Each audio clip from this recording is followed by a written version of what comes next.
আমাদের এই বরগুনা জেলাতে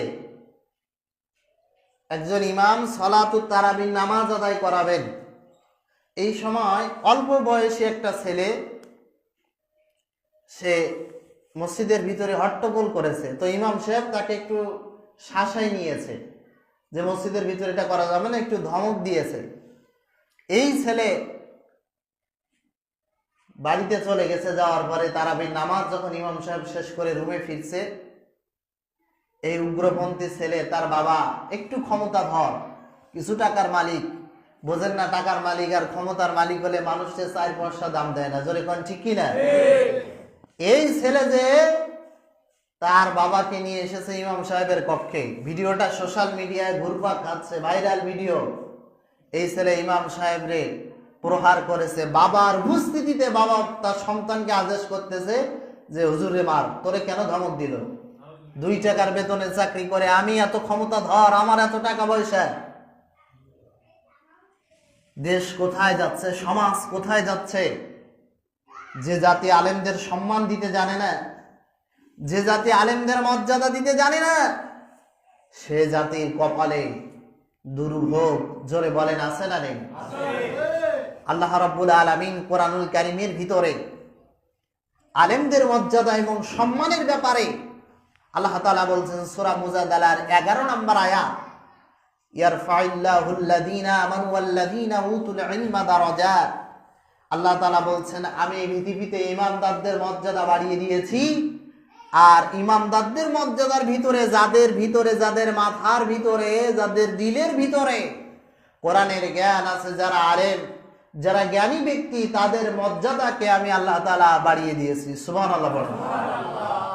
সূরা ফাতির আয়াত নম্বর 28 আল্লাহ তাআলা বলছেন, ইন্নামা ইয়াখশাল্লাহা মিন ইবাদিহিল উলামা। এই পৃথিবীতে আল্লাহ তাআলাকে তারাই বেশি ভয় করে, যারাই জ্ঞানী, যারাই আলেম, যাদের ভিতরে আল্লাহর কোরআনের জ্ঞান আছে, তারাই সব থেকে বেশি আল্লাহ রাব্বুল আলামিনকে ভয় করে। সুবহানাল্লাহ পড়েন। সূরা জুমার আয়াত নাম্বার 9 আল্লাহ তাআলা বলছেন, কুল হাল ইয়াস্তাবিল্লাযীনা ইয়ালামুনা ওয়াল্লাযীনা লা ইয়ালামুন। হে নবী, তুমি তোমার উম্মতদেরকে জানিয়ে দাও, যারা জানে আর যারা জানে না উভয়ে কখনো সমান হতে পারে না। বলেন তো, যাদের চোখ আছে আর যাদের চোখ নেই, তারা উভয়ে কি সমান? না। যাদের ভিতরে কোরআনের জ্ঞান আছে, যাদের ভিতরে হাদিসের জ্ঞান আছে, এক কথায় যারা আলেম, যারা জ্ঞানী ব্যক্তি, তাদের মর্যাদা আর একজন মূর্খ ব্যক্তির মর্যাদা কখনো এক হতে পারে না। ফাদলুল আলিমি আলাল আবিদি কা ফাদলিল কমারি লাইলাতাল বাদরি আলা সাইরিল কাওয়াকিব।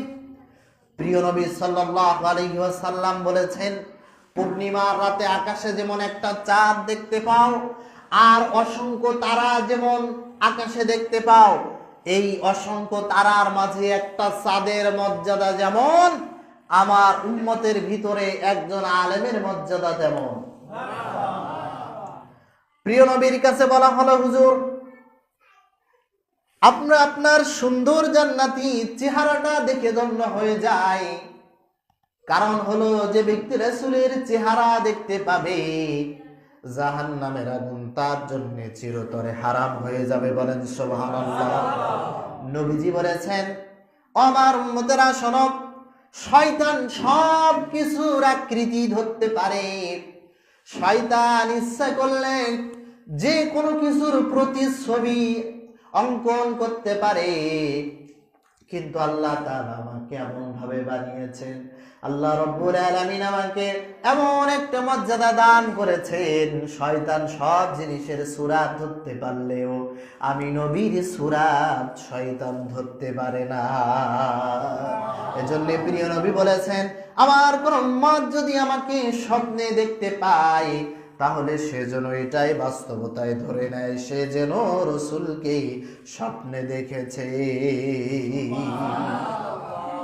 সাহাবায়ে কেরাম বললেন, হুজুর, আপনি তো থাকবেন না, কিন্তু আপনার জান্নাতি চেহারা দেখে আমরা ধন্য হয়ে যাই।